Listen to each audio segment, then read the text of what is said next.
प्यारे बच्चों, class 10 maths class में आपका स्वागत है। और आज हम चैप्टर 5 के एक्सरसाइज प्रश्नवाली 5.2 के आगे के प्रश्नों को हल करेंगे।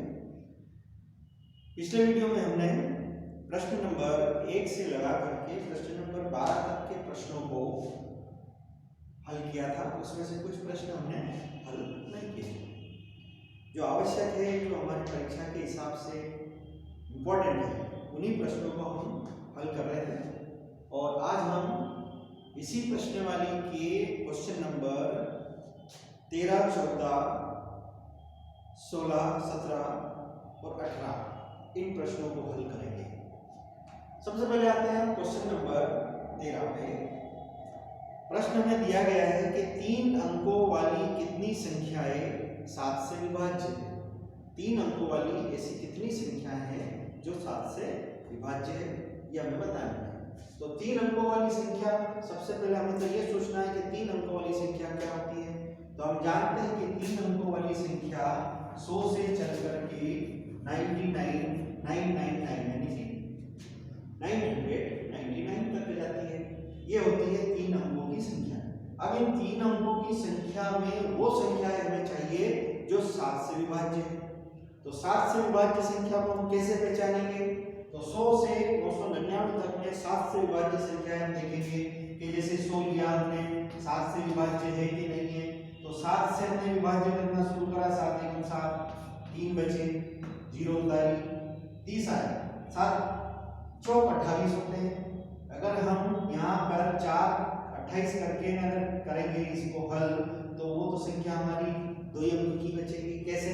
जैसे एग्जांपल के तौर पर हमने बचाया 2, ये 2 शेष बचा, अब कोई संख्या नहीं है, यानी कि ये 100 में से 2 शेष बच गए हैं।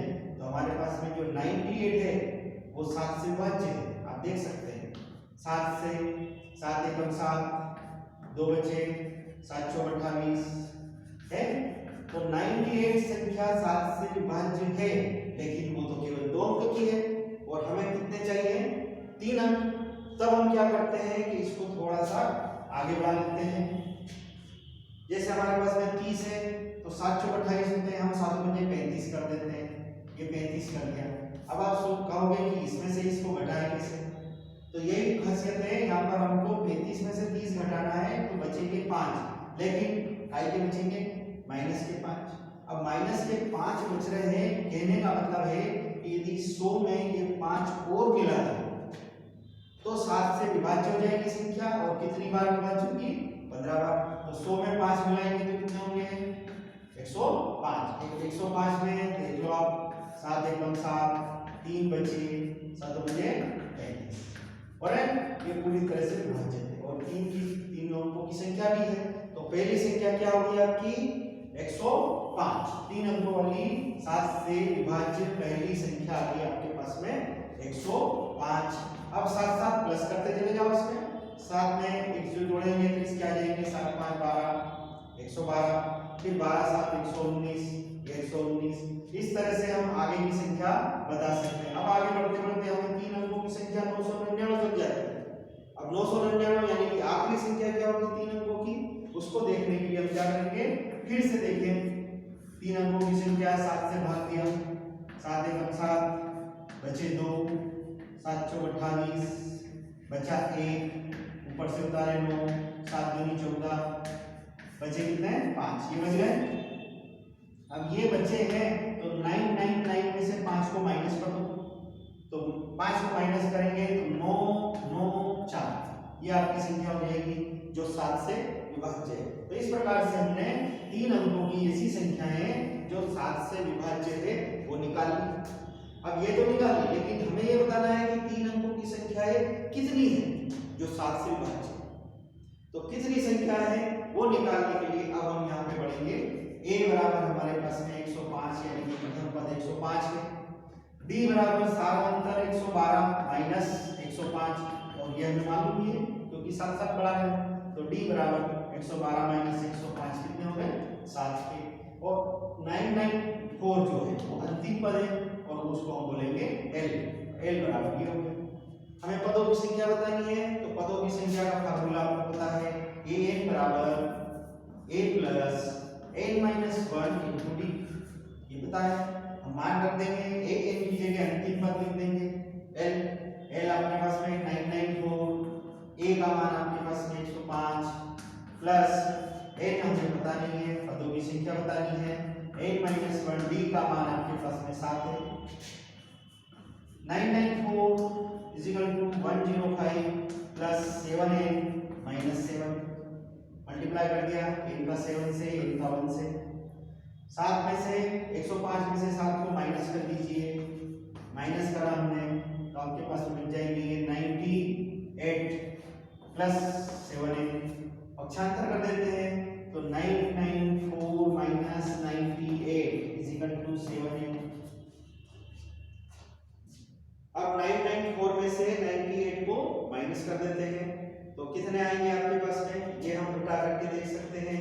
4 में से 8 गए यानी कि 14 में से 8 गए, 6 बचे, फिर 8 बचे, 8 में से 9 यानी 18 में से 9 गए तो 9 बचे, और 8 के 8 हैं बराबर किसके, 7n के। तो n बराबर आ जाएंगे आपके पास में 896 अपॉन 7, 7 से इसको भाग लगा दीजिए, 7 एकम 7, 1 बचेंगे, 7 दूनी 14, 5 बचेंगे, 7 बटी 56, यानी कि n बराबर कितने हैं, 128, यानी कि 3 अंकों की ऐसी संख्या है जो 7 से विभाजित होती है, वो है 128।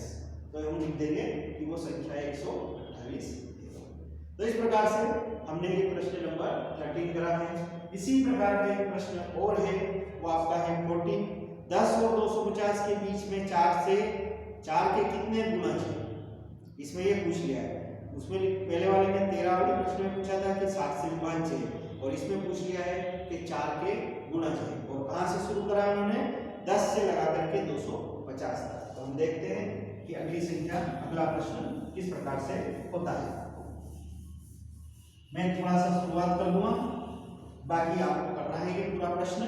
क्वेश्चन नंबर 14, 10 से लगा करके 250 तक की ऐसी संख्याएं बतानी है जो 4 के गुणज है। तो सिंपल, 4 का गुणज यानी कि 4 का पहाड़ा बोलना है, तो 10 से शुरू करना है। 10 4 के पहाड़े में नहीं आते, लेकिन 4 या 12 आते हैं। तो अगला कौन होगा, फिर अगला कौन होगा, फिर अगला कौन होगा, आपको पता हो गया। तो n क्या होगा, 250। तो 250 4 के भाग में नहीं आते, 4 के पहाड़े में नहीं आते, यानी कि 4 का गुणज नहीं है। तो कौन है, 4 4 8, ये भी 4 से, 4 से, 4 से, ठीक है। तो अंतिम संख्या क्या होगी, सॉरी 248, ओके। तो क्योंकि 4 के पहाड़े में 24, 4 4 24 और 4 9 आ रहा है, यानी कि पूरा पूरा। तो इस प्रकार से 4 से आने वाली संख्या ये होगी। अब आप इसको सिंपल तरीके से a बराबर 12, d बराबर 16 माइनस 12 घटाओगे तो आ जाएंगे 4, l बराबर 248, और कुल पदों की संख्या यानी कि 4 के गुणज की संख्या अभी हमने जो हल किया था इस सूत्र की सहायता से हल करना थी, ठीक है। ये इस प्रकार से हल करना है और इनका मान, ये था हमारा क्वेश्चन नंबर 14। अब एक प्रश्न और देखिए, ये है आपका क्वेश्चन नंबर 16। वह एपी ज्ञात कीजिए जिसका तीसरा पद 16 है और सातवां पद 5वें पद से 12 अधिक है, ठीक है। तो हम हल करते हैं क्वेश्चन नंबर 16। क्वेश्चन नंबर 16 में हमें दिया गया है एपी ज्ञात करनी है, मतलब समांतर श्रेणी ज्ञात करनी है जिसका तीसरा पद है 16। तीसरा पद 16 है, ठीक है। तो तीसरा पद हमें दिया गया है, तीसरा पद बराबर 16, ठीक है। तो तीसरे पद के लिए हमारा जो सूत्र बनता है वो क्या है, a3 बराबर a प्लस n माइनस यानी कि 3 माइनस 1 इंटू d। तीसरा पद 16 है तो 16 बराबर a प्लस 2d, 3 में से 1 माइनस कर देंगे तो 2 बचेंगे, और इक्वेशन नंबर 1 दे देंगे, ठीक है। ए हो, अब आगे बढ़ते हैं। आगे क्या लिखा है इसमें, और सातवां पद 5वें पद से 12 अधिक है। सातवां पद 12वें पद से 5वें पद से 12 अधिक है। तो क्या लिखेंगे A7 सातवां पद 5वें पद से 12 अधिक है। ये हिंदी में जो बोलते हैं उसका गणितीय रूप से लिख दिया हमने। सातवां पद 5वें पद से 12 अधिक है, अधिक यानी कि प्लस है। अब हम सातवां पद लिखते हैं a plus 7 minus 1 into D बराबर a plus 5 minus 1 into D plus 5।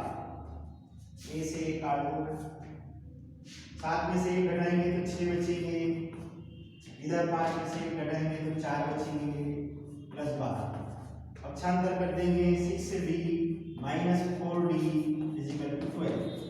6 में से 4 को माइनस कर देंगे तो 2d अपॉन 12 इजिकल टू 12। तो उत्तर आ जाएगा d का मान आ जाएगा 12/2 2 6 12। तो d बराबर 6 यानी कि सारा उत्तर कितना आया 6। अब जो d का मान आया है उसे हम समीकरण 1 में रखेंगे। तो d का मान समीकरण 1 में रखने पर मान रखा 16 बराबर a प्लस 2d 2 गुणी 6 या 16 बराबर a प्लस 12। तो a बराबर 16 माइनस 12।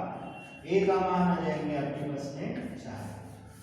तो a का मान कितना आया 4। अब हमें ज्ञात करना क्या है इसकी एपी।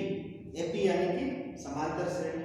तो समांतर श्रेणी ज्ञात करने के लिए हम क्या लिखेंगे, अतः एपी बराबर एपी क्या होगी A plus D A plus 2d A plus 3d। ठीक है, और कंटिन्यूस आगे बढ़ा सकते हैं। तो ए क्या है आपके पास में 4। ठीक है, डी ए प्लस डी यानी कि 4 प्लस डी, डी का मान है 6, ये हो गया 4 प्लस 6। फिर तीसरे में 4 प्लस 6 2d, 2d मतलब 6 गुणित 2 6 दूनी 12। 3d a प्लस यानी कि 4 प्लस 3 गुणित 6 6 18। ठीक है, तो श्रेणी बन जाएगी आपकी 4 10 16 22। इस प्रकार से हम श्रेणी को बता सकते हैं। तो क्या है श्रेणी आपके पास में 4 10 16 22 आदि है। ठीक है, तो इस प्रकार से ये प्रश्न था हमारा क्वेश्चन नंबर 16। एक प्रश्न और है, प्रश्न नंबर 17। ये इसका रिवर्स उल्टे रूप में है। देखिए इस प्रकार से मैं आपको इसका प्रश्न हल करके बताऊंगा।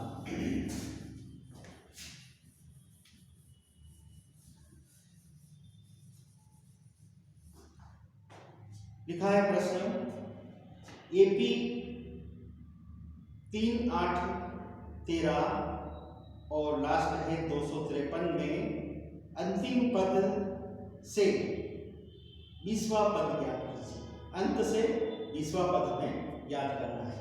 श्रेणी क्या है हमारी 3 8 13 253। अंतिम पद से पीछे आते हुए 20वां पद ज्ञात करना है। इसे हम कैसे ज्ञात कर देते हैं कि 1 2 3 20वां पद ज्ञात कीजिए। तो इस प्रकार से चलते थे। कौन से क्रम में चल रहे थे अपन, आरोही क्रम में। अब किस क्रम में चलना है अपने को, उल्टे लाना, यानी कि इधर से 20वां पद ज्ञात करना है। ठीक है, तब हम क्या करेंगे कि जो हमारे पास जो अंतिम पद है l, वो किसके बराबर हो जाएगा, a के बराबर हो जाएगा। और a बराबर आपके पास में कितना आ जाएंगे 253, यानी कि प्रथम पद हमारा ये हो गया। ठीक है, अब साल अंतर d बराबर, अब d क्या हो जाएगा हमारे पास में, ये जैसे हम निकाल रहे हैं कि हमारे पास में ये अंतिम पद है, ये पहला, तो यहां से इसको माइनस करेंगे। ठीक है, तो अब की बार उल्टा माइनस करेंगे। जैसे पहले हम इसे माइनस करते थे, अब यहां से हम ऐसे माइनस करेंगे इस प्रकार से। तो क्या आएगा आपके पास में 3 माइनस 5 बराबर कितने बचे 3 माइनस 8, तो बराबर में कितने बचे माइनस के 5। तो डी सार्वंतर आया आपके पास में माइनस के 5। घटा किसमें से रहे हैं आखिरी में से सेकंड लास्ट में से सेकंड लास्ट को माइनस करेंगे, इसी तरह से इसमें से इसको माइनस करेंगे, अंतिम पद से चल रहा है ना इसलिए ऐसे आगे बढ़ते। तो डी आया माइनस के 5। अब हमारा बाकी का जो फार्मूला है उसमें कोई चेंज नहीं होगा, वैसे के वैसे ही लिखा है। हमें अंत से 20वां पद ज्ञात करना है, तो अंत से 20वां पद a 20 सूत्र वही है, सूत्र में कोई फेरबदल नहीं होगा, a plus n minus 1 into D, यही सूत्र रहेगा। यहाँ a n है तो a n की जगह हम a 20 लिख देते हैं। a के स्थान पर आपके पास में है 253, 1 प्लस 253, n के स्थान पर आपके पास में n 20वां पद है 20 माइनस 1 और डी है माइनस के 5, 253 प्लस 19 और माइनस के 5, 253 माइनस 19 का 5 में गुणा करेंगे, 19 पंजे 95, ठीक है। और इस प्रकार से अब 253 में से हम 95 को माइनस कर देते हैं, 13 में से 5 गए 18, 4 बचे, 14 में से 9 गए तो आपके पास में बच गए हैं 5 और 1। इस प्रकार से ये हमारे पास में आया 158, ठीक है। तो आपका उत्तर आ रहा है अब 158, अंतिम पद से 20वां पद आपका है 158, ठीक है। ये है हमारा क्वेश्चन नंबर 17। और अब एक लास्ट प्रश्न, और वो लास्ट प्रश्न इस प्रकार से क्वेश्चन नंबर है आपका वो 18। किसी एपी के चौथे और आठवें पद का योग 24 है। Question number 18।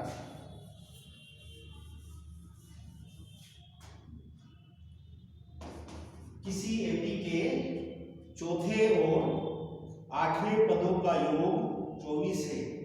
चौथे और आठवें पदों का योग प्रश्नानुसार चौथे और आठवें पद का योग कितना दिया गया है 24, ये 24 लिख दिया।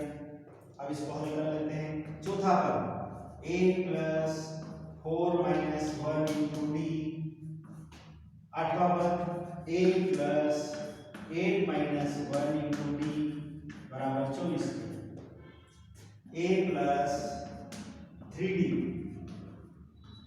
a plus 7d equal to 24, a और a मिलकर के हो गए 2a प्लस 3d और 7d मिलकर हो गए 10d इक्वल टू 24। एक नंबर। एवं अब इसी प्रकार से दूसरे में आगे बढ़ते हुए लिखते हैं, क्या लिखा है, छठे और 10वें पदों का योग 44 है। छठे और 10वें का, छठे पद प्लस 10वें पद का योग 44 है।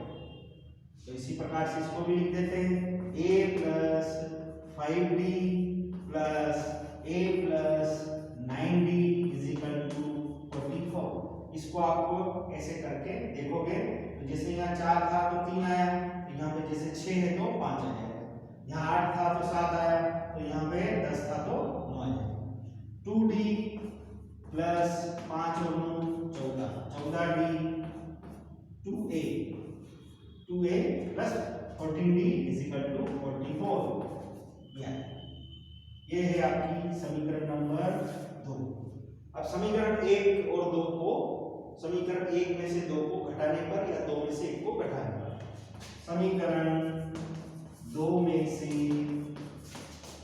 1 को घटाने पर, तो घटाएंगे 2a plus 14d is equal to 44, 2a plus 10d is equal to 24, minus minus 14 में से 10 घटाए तो 4 बचे, 44 में से 24 घटाए तो 20 बचे, तो d का मान आ रहा है 20/4, 4 20, d का मान 5। ये डी का मान। अब डी का मान आप कहां रख दोगे? समीकरण 1 में। डी का मान समीकरण 1 में रखने पर 2a plus 10d is equal to 24. 2a plus 10d is equal to 24. 2a 10 into 5 24 या 2a plus 15 is equal to 24 या 2a is equal to 24 minus 50 minus कर देंगे तो ये आ जाएगा 2a is equal to minus 26 और घटाएंगे बटे में जाएंगे a बराबर माइनस 26 अपॉन 2 ये 30 तो a का मान आता है माइनस 30। ये एक तरह से सिंपल है इसलिए अपन कंटिन्यूस लगातार जल्दी जल्दी चले जा रहे हैं। अब a का मान आया हमारे पास में और d का मान भी आया है और हमें चाहिए समांतर श्रेणी है ना। और समांतर श्रेणी के हमें 3 पद बताना है तो 3 पद बता देंगे। समांतर श्रेणी के 3 पद, समांतर श्रेणी के 3 पद a plus b और a plus 2d ये 3 पद होगा। a आपके पास में आया है माइनस 13, a plus d यानी कि माइनस 13 प्लस 5, माइनस 13 प्लस 5 है तो 5 टू जा 10, 5 दूनी 10 ये 2 गुणित 5 माइनस 13, 5 में से 13 घटाएंगे तो माइनस के 8, 10 में से 13 घटाएंगे तो माइनस के 3। ये समांतर श्रेणी एपी के 3 पद हैं। तो ये था हमारा क्वेश्चन नंबर 18 और इस प्रकार से हमारी प्रश्नावली 5.2 समाप्त होती है। और कल हमने और आज जो दोनों मिलाकर के जो प्रश्न किए हैं ये महत्वपूर्ण प्रश्न हैं और आशा है कि आपको अच्छे से समझ में भी आएगा। ठीक है, तो अच्छे से आप और करेंगे, हल करेंगे और समझेंगे। धन्यवाद।